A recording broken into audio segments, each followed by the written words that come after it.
Hello and welcome to Asset Panda. My name is Logan Osborne. I'm an account executive here at Asset Panda. And today I'm going to walk you through really one key functionality, and that is called automations. So I like to keep asset management simple, and I like to define asset management into two buckets.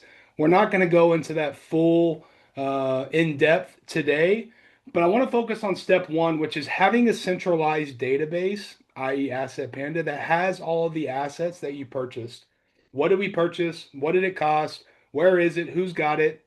And then XYZ, whatever is important to you, based off of customization, based off of what you want, right? So we're going to be able to build out anything and everything, delete, add, and edit. So centralized database where we define the data given the customization. We have users to access the system and update the system as needed, and we make it super simple and easy for them to do that on the desktop as well as the mobile. So those are the two main benefits, customization and ease of use.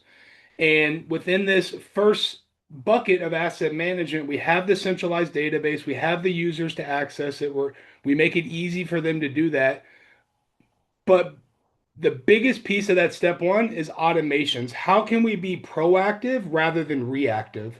Because now that we have this database that has all the information, I don't want to have to log in and see what's what.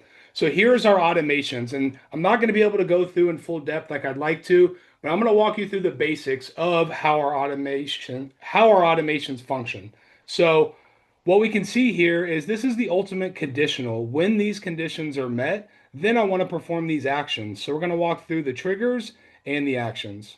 So when it comes to the triggers, when a record is created, when a record is updated, when a record is deleted, pretty self-explanatory. We can also do form. So form is really the second half of asset management that I kind of previewed earlier, which is the who did what, when, where, and why on the history log audit trail of everything that we've done to that asset during its life cycle. So when we check things out, when we assign to location, when we inspect, when we perform maintenance, etc. So that's going to be those forms.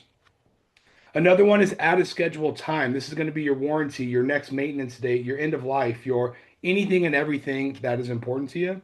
And then we have our audit tool. So add the audit start date, end date, close date, and then the date it was audited, right? So when these things are approaching or happening, then I can get notified, email, Slack, and Teams. I can send a report, PDF, CSV, and Excel. I can update the field value. So maybe when the warranty has approached, i.e., at a scheduled time, the warranty, then I want to update the field value, i.e., status, to warranty expired. And again, there's so many different things we could do here. We could also create records. This can function as a ticketing. So when a form is submitted, i.e., my help desk, then I want to create an asset, i.e., my tickets. And the last thing we can do with our automations is subscribe to webhooks. So that was an intro into automations. I hope that was helpful, and I hope to talk to you soon. Let me know if you have any questions.